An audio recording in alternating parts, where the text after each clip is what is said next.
नमस्कार। आकाशवाणी से प्रस्तुत है समाचार प्रभात।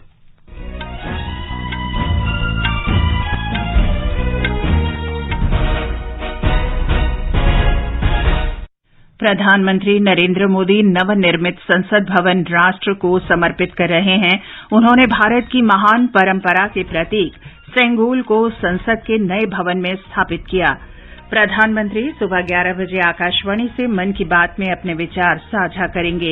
रक्षा मंत्री राजनाथ सिंह आज से नाइजीरिया की 3 दिवसीय यात्रा पर जाएंगे। कुआलालंपुर में मलेशिया मास्टर्स के फाइनल में बैडमिंटन में एचएस प्रणॉय का मुकाबला चीन के वेंग होंग यांग से होगा और आईपीएल क्रिकेट में अहमदाबाद में आज शाम वर्तमान चैंपियन गुजरात टाइटंस का मुकाबला 4 बार के चैंपियन चेन्नई सुपर किंग्स से होगा।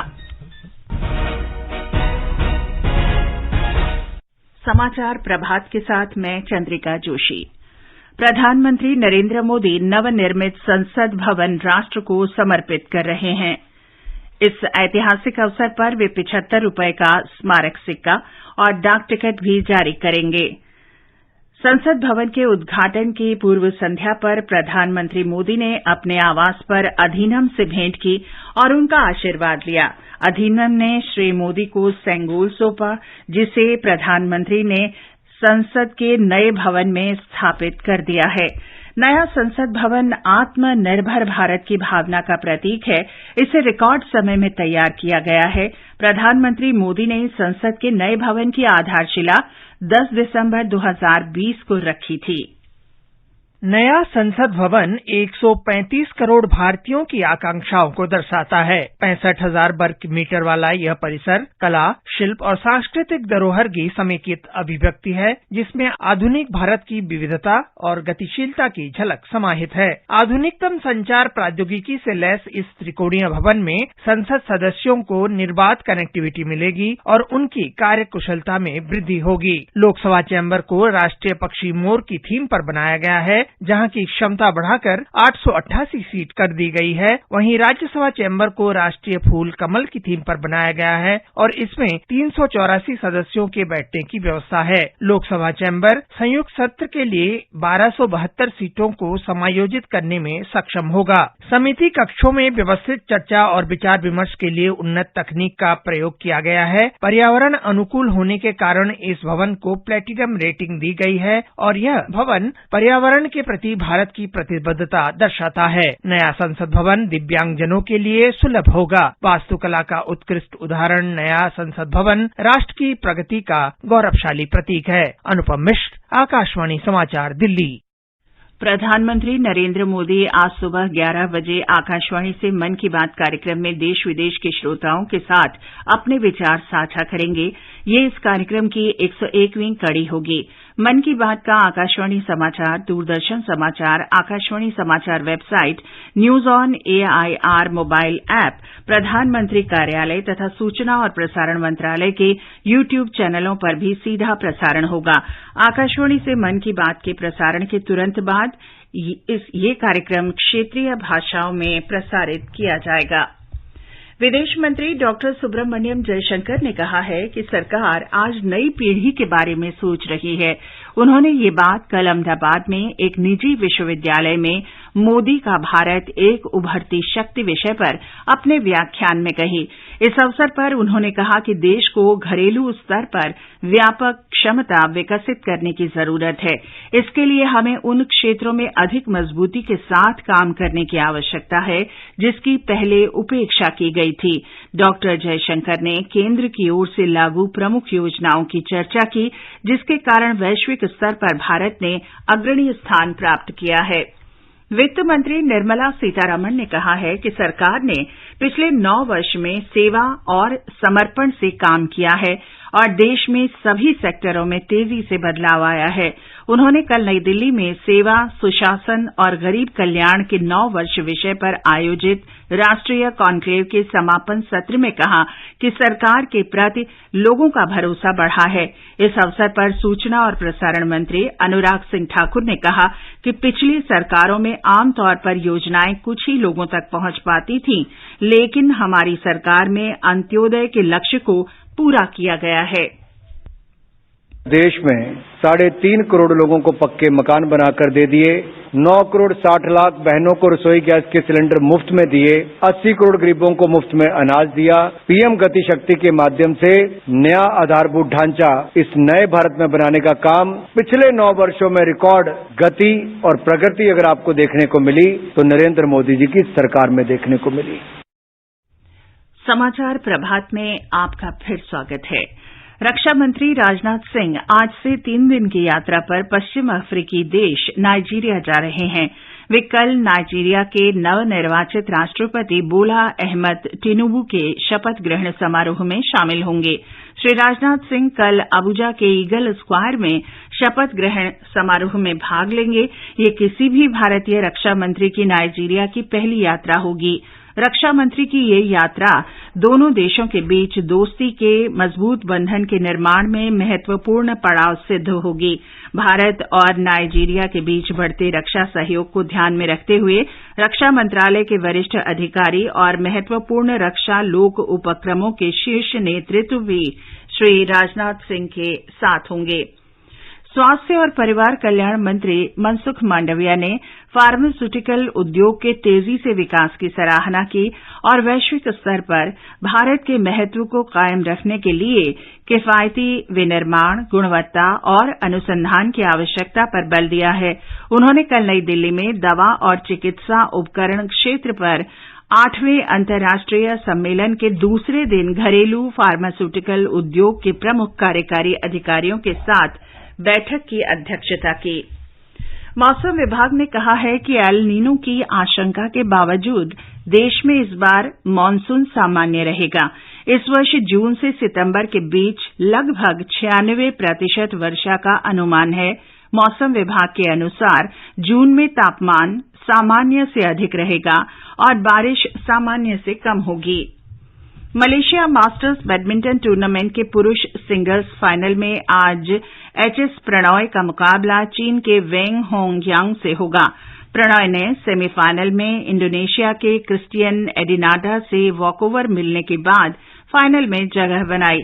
कल महिला सिंगल्स के सेमीफाइनल में पीवी सिंधु को इंडोनेशिया की ग्रेगोरिया मारिस्का तुंजुंग से हार का सामना करना पड़ा।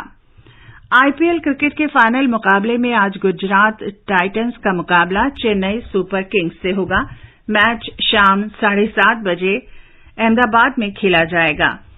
कल गुजरात ने दूसरे क्वालिफायर मैच में मुंबई इंडियंस को हराकर फाइनल में प्रवेश किया। अंतर्राष्ट्रीय योग दिवस दुनिया भर में 21 जून को मनाया जाएगा। कल हैदराबाद में आयोजित योग महोत्सव कार्यक्रम में 50,000 से ज्यादा लोगों ने हिस्सा लिया।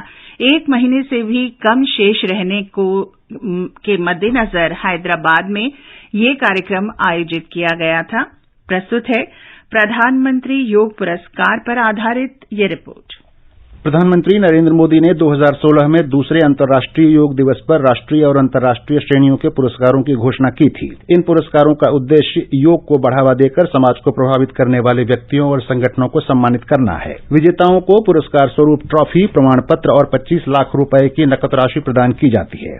संयुक्त विजेताओं के मामले में पुरस्कार को विजेताओं के बीच साझा किया जाता है। इस वर्ष के पुरस्कारों के लिए आवेदन की सुविधा 31 मार्च तक उपलब्ध थी। प्रधानमंत्री योग पुरस्कार विजेताओं में लाइफ मिशन गुजरात के स्वामी राजर्षि मुनि, नासिक के श्री विश्वास मांडलिक और लेह के श्री भिक्षु संघ सेना, इटली की सुश्री एंटोनिएटा रोजी और ब्राजील के साओ पावलो की मार्कस विनियसिस रोजो रोड्रिक्स शामिल हैं। इनके साथ मुंगेर का बिहार स्कूल ऑफ योग, मुंबई का योग संस्थान, ऋषिकेश की डिवाइन लाइफ सोसाइटी, जापान योग निकेतन और ब्रिटेन का ब्रिटिश व्हील ऑफ योग भी पुरस्कार विजेताओं में शामिल हैं। वर्ष 2016 में पुरस्कार प्रदान करते हुए प्रधानमंत्री नरेंद्र मोदी ने कहा था कि न केवल आधुनिक चिकित्सा के क्षेत्र में बल्कि आयुष में भी अधिक से अधिक पेशेवरों को शामिल करने के लिए आवश्यक सुधार किए जा रहे हैं। मॉडर्न मेडिसिन ही नहीं, आयुष की शिक्षा में भी अधिक और बेहतर प्रोफेशनल्स आए, इसके लिए आवश्यक सुधार किए जा रहे हैं। विशेष तौर पर जिस प्रकार टेक्नोलॉजी का उपयोग किया जा रहा है वो आयुष को भविष्य के लिए तैयार करने में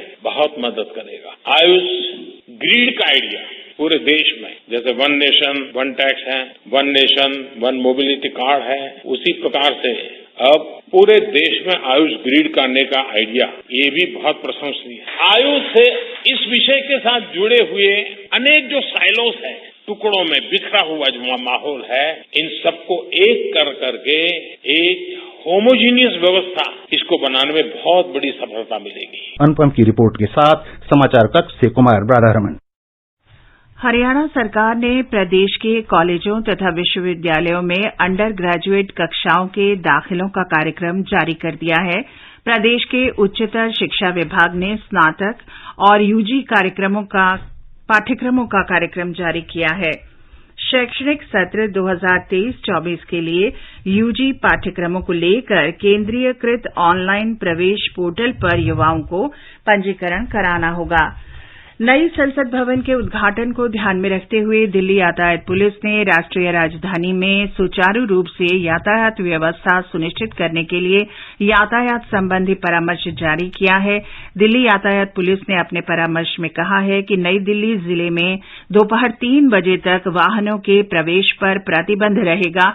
सिर्फ सार्वजनिक परिवहन और आपात सेवा से संबंधित वाहनों को आवाजाही की अनुमति होगी।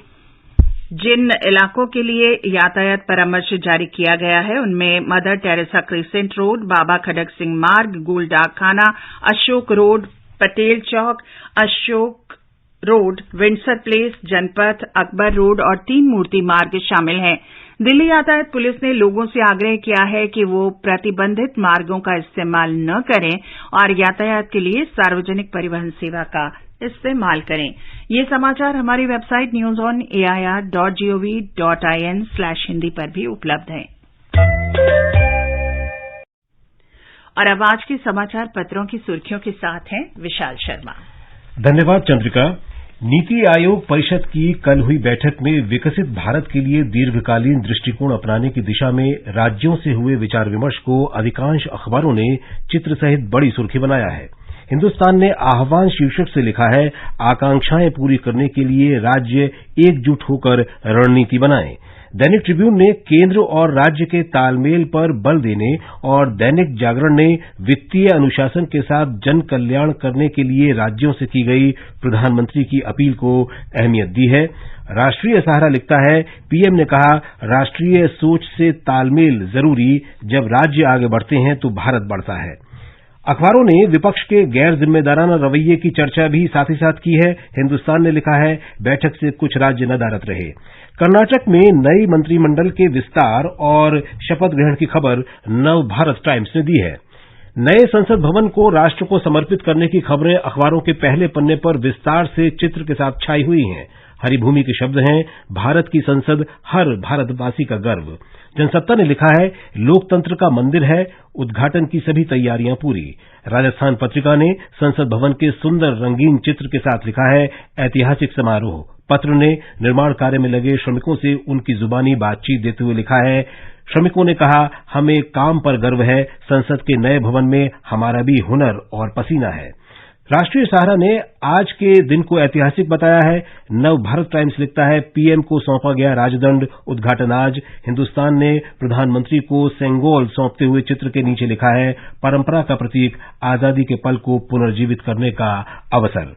मौसम के हवाले से दिल्ली एनसीआर में कल आंधी, तूफान और बारिश के कारण पेड़ और टहनियां टूटने के चित्र अखबारों ने दिए हैं। बारिश की वजह से विमान सेवाओं पर असर की खबर हिंदुस्तान ने दी है। नवभारत टाइम्स ने बॉक्स में लिखा है, आंधी बारिश के आसार रविवार और सोमवार को भी हैं। और अंत में मुख्य समाचार एक बार फिर। प्रधानमंत्री नरेंद्र मोदी ने भारत की महान परंपरा के प्रतीक सेंगोल को संसद के नए भवन में स्थापित किया। श्री मोदी ने आज नवनिर्मित संसद भवन राष्ट्र को समर्पित किया। प्रधानमंत्री आकाशवाणी से सुबह 11 बजे मन की बात में अपने विचार साझा करेंगे। रक्षा मंत्री राजनाथ सिंह आज से नाइजीरिया की 3 दिवसीय यात्रा पर जाएंगे। कुआलालंपुर में मलेशिया मास्टर्स के फाइनल में बैडमिंटन में एचएस प्रणॉय का मुकाबला चीन के वेंग होंग यांग से होगा। और आईपीएल क्रिकेट में अहमदाबाद में आज शाम वर्तमान चैंपियन गुजरात टाइटंस का मुकाबला 4 बार के चैंपियन चेन्नई सुपर किंग्स से होगा। इसके साथ ही समाचार प्रभात का ये अंक समाप्त हुआ। नमस्कार।